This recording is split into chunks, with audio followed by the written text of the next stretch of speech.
para kay nanay. Kasi nga kumikita si nanay every day ng 200 pesos from 4 a.m. to 8 p.m. See, imagine niyo po yun, no? Parang oh my God na naman ako rito.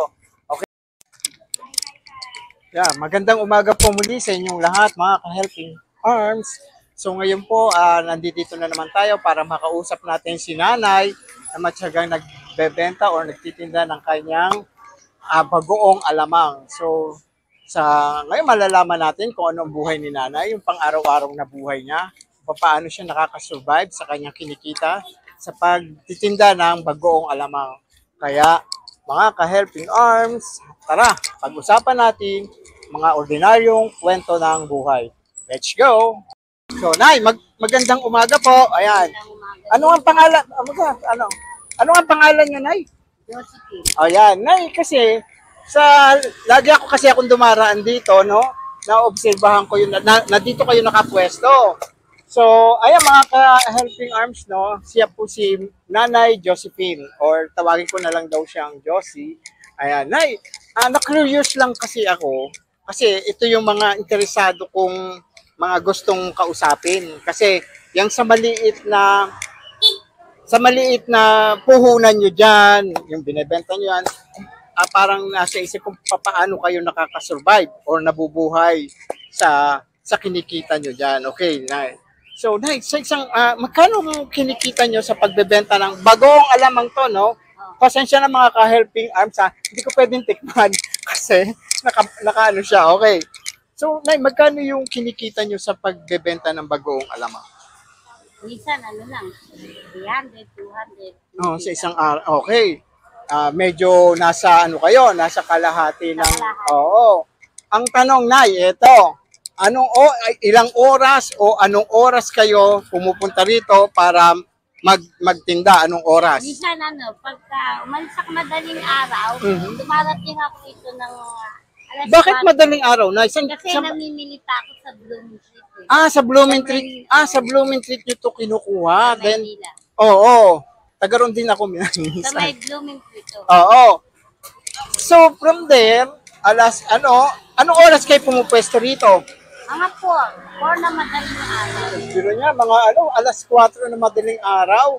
Tapos, okay, from yung alas 4 na madaling araw na anong oras kayo nakakatapos hindi, yung anong oras kayo umuwi? Alas 11 ng tanghali. Alas 11 ng tanghali. So, tapos, ang parang napakahaba ng proseso nyo, para, Babalik pa. oo, tapos babalik, after nung 11, Mga alas 3 ng hapon naman, tapos, hanggang alas 8. hanggang alas 8, tapos ang kinikita nyo nga 200, or minsan, pinakamataas na 300. Tsagaan lang talaga ng buhay, no? Naman. Anyway, Nay, may asawa po ba kayo? Meron po. Okay. Anong trabaho ni tatay ng asawa niyo? Wala po, may sakit po. May sakit po. Kasi nakakalungkot naman pakinggan yan, Nay, no? Yung po, may anak kayo? Wala po. Ay, sorry pa rin kasi sa, nakakalungkot na, siyempre, naghahanap buhay kayo, tapos wala naman pala kayong supling, Sige po, bilhin muna kay tay. Okay. Ayan, merong customer si nanay. Si tatay.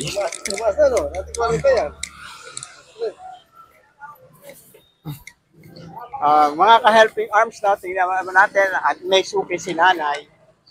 Ayan, si tatay. Ayan. Sige po, tay. Salamat po, ha. Ingat po.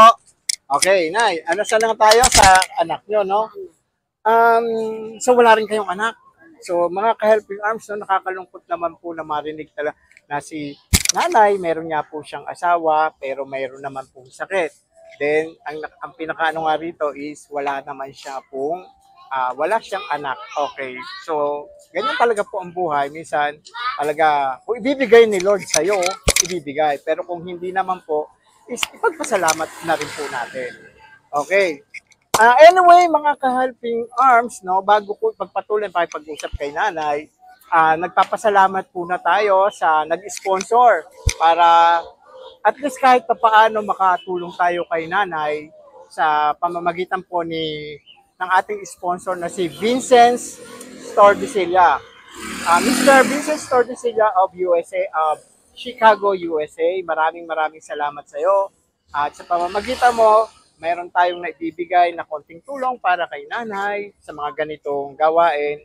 At least, malaking tulong yon para kay nanay kasi nga kumikita si nanay every day ng 200 pesos from 4 a.m. to 8 p.m. See, imagine niyo po yun, no? Parang oh my God na naman ako rito. Okay, so, Nay, so ayun, ako nagpapasalamat at kayo po ay napaunlakan nyo ako, yon. Napaunlakan nyo ako sa ganito pong gawain at naka-istorbo rin po ako sa inyo ng konti. Pero tsumempo naman ako, Nay, di ba?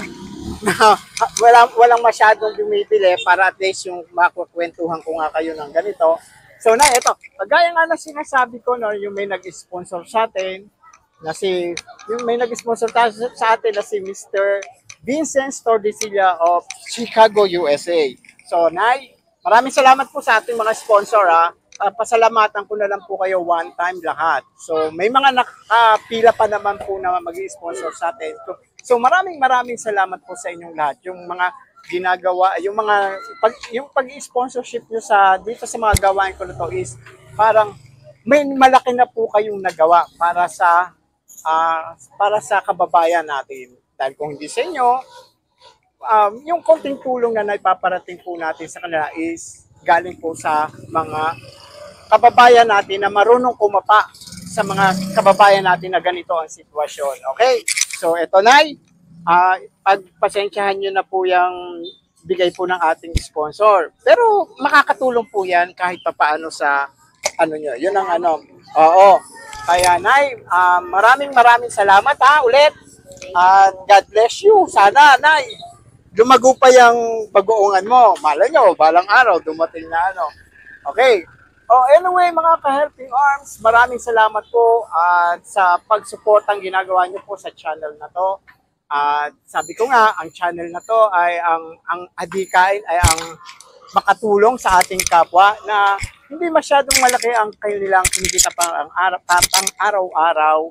So, ayun, maraming salamat po and bye-bye and God bless. Thank you!